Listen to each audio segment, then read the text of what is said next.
first of all, they can't just come in with a new system and stabilize everything. That is impossible. The system is gold. They Hmm. just don't. They just deny that. But this is what I keep saying over and over. Because of the Misesian regression principle, the price matrix is still gold. Some argue it's silver. Fine, still you could say silver. I don't care what either one. Um, but it is that. So there's no rescuing the system. All they can do is inflate, and they will do that. And at that point, it's really just a nominal question, right? Is gold going to be $35 an ounce, or is it going to be $35 trillion an ounce? But According to the WGC's analysis, gold performs in line with long-term averages during periods when the Fed is on hold. It delivered a mean monthly return of about 0.7% over the past 3 periods when the Fed was on hold. Introducing Rafi Farber, a financial analyst who provides insightful perspectives on economic and financial matters. Farber rejects system rescue, expects central bank inflation, and wonders if gold will be $35 per ounce or $35 trillion per ounce. As of October 4, 2023, the price of gold is $1,822.45 per ounce, according to the World Gold Council. That spot price per ounce is down by about 5.35% compared to 30 days ago and is down by about 9.74% compared to 6 months ago. Farber believes that higher interest rates won't necessarily hurt gold prices in the long or medium term. Gold is often seen as a hedge against inflation. When the purchasing power of fiat currencies erodes due to inflation, investors seek refuge in assets like gold that retain their value over time. Farber criticized Jamie Dimon due to his role in banking, but values his insights into the Keynesian system and trusts his data analysis. J.P. Morgan Chase and Company Chief Executive Officer Jamie Dimon said the Federal Reserve may have to keep increasing its benchmark interest rate in the coming months to combat persistent inflation.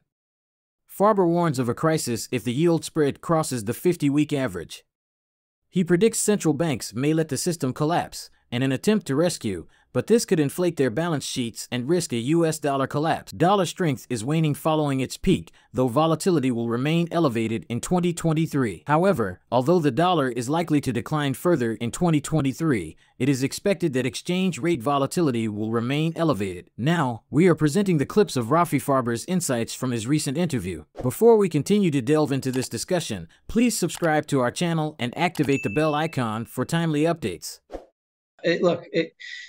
Higher interest rates are not going to smash gold over the long term, or even the medium term now. I mean, that's the thing we're seeing with oil and dollar going up together. Oil is just another commodity. Gold is also a commodity. It's a money commodity. So it's going to go up with interest rates also. It's going to go up with the dollar index also. That's what happened in the late 70s and into 1980. The biggest gold bull market ever happened at a time when interest rates were rising to like 20%. Specifically then. That's the chase. That's the chase that we're seeing. And about Jamie Dimon, I've said this. He's a supervillain. He's not a good person. Yeah. He's a bankster, obviously, but he does know a lot about what's going on in the Keynesian banking system. And I do trust what he says when he's talking about just data. And what the other thing I noticed was that the spread between the 10-year and the 3-month yield, right, that just broke through its 50-week moving average. And when that happens, it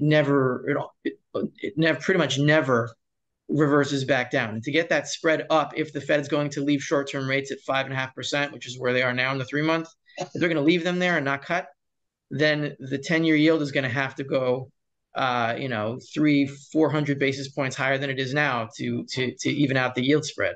If that's the direction we're headed in. It certainly does seem that way. And when it does, when the yield spread moves from negative to zero to positive, and once we cross that 50-week moving average, that's generally what happens, and there's no stopping it, then that's when the financial crisis is very close at hand. And we're definitely on the way. There's no rescuing the system. All they can do is inflate, and they will do that. And at that point, it's really just a nominal question. Right? Is gold going to be $35 an ounce, or is it going to be $35 trillion an ounce? But what's the difference? It's just 9 zeros. cut them off, and it's the same thing. That's hyperdeflation is hyperinflation. It's just in what terms? Hyperinflation is in dollar terms. Hyperdeflation is in gold terms, but it's all the same thing, right? This is all a nominal question. So yeah, they're gonna come and rescue.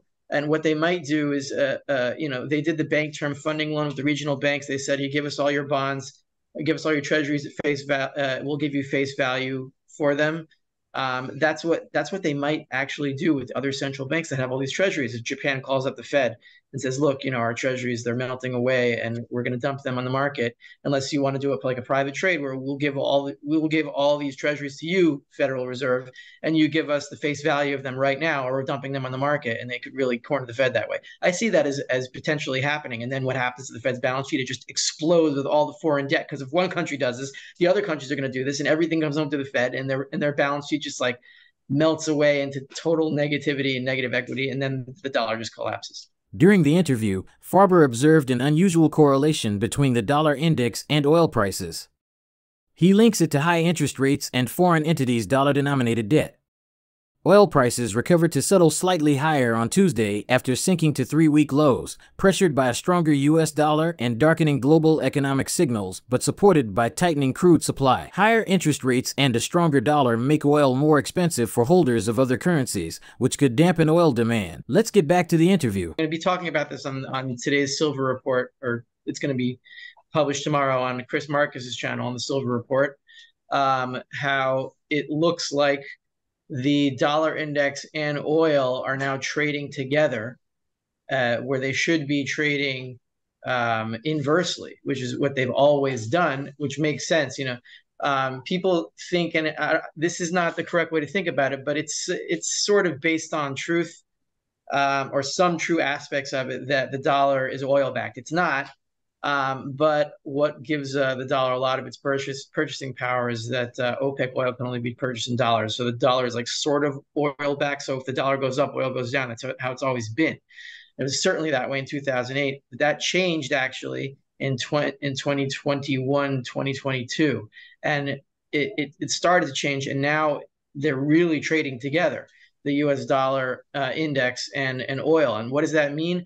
I can't say exactly what it means. I'd have to go into, when you try to figure out what this is, it's like you have to go into the reasoning why someone would buy dollars and buy oil. You can figure out the logic of why it would be inverse, but why would it be together? The only thing I can say in a broad sense is that the Forex market is starting to spin off or become disconnected from actual prices, whereas that would mean that the next financial crisis is going to be strictly that. It's going to be a financial crisis strictly limited to the banks, and it's not going to affect consumer prices outside of it. We're still going to have that inflationary price inflation while the financial crisis is going on, which is going to force the Fed to appease the banks and print trillions of dollars to keep that going. They could be selling dollars to buy oil. That could be part of it. I don't know. But what I think is the primary driver is the high interest rates are requiring high debt service payments, and there's a lot of dollar-denominated debt out there, outside the U.S. So these companies or banks or whoever has this dollar-denominated debt, and the dollar supply has been falling in monetary deflation for since April 2022 or June 2022, right? Yeah. We're like 15 months into this. So the supply of dollars is falling, absolutely, and the debt service cost for dollars denominated debt is rising. So these companies are going to have to sell their currencies to buy dollars to pay down their debt, right? And that's not going to have effect on commodity prices because it's purely a financial problem. So you're going to see the dollar index rise for that reason, and then oil prices and commodity prices rise because this is, from all the money printing and the reverse repos that are still flowing into the system. I think that's what's happening. Investors often turn to gold as a hedge against inflation and currency devaluation. Gold extended its decline for a 6th straight session on Monday to hit a near 7-month trough as a robust dollar and prospects of higher U.S. interest rates took the shine off bullion. How will the changing dynamics between interest rates, gold, and the dollar affect global financial stability in the near future? Share your thoughts in the comment section below. If you find this video informative, don't forget to show your support towards our channel by giving this video a thumbs up and subscribe to our channel, and turn on notifications to stay informed about our latest videos covering more exciting topics. Thank you for watching.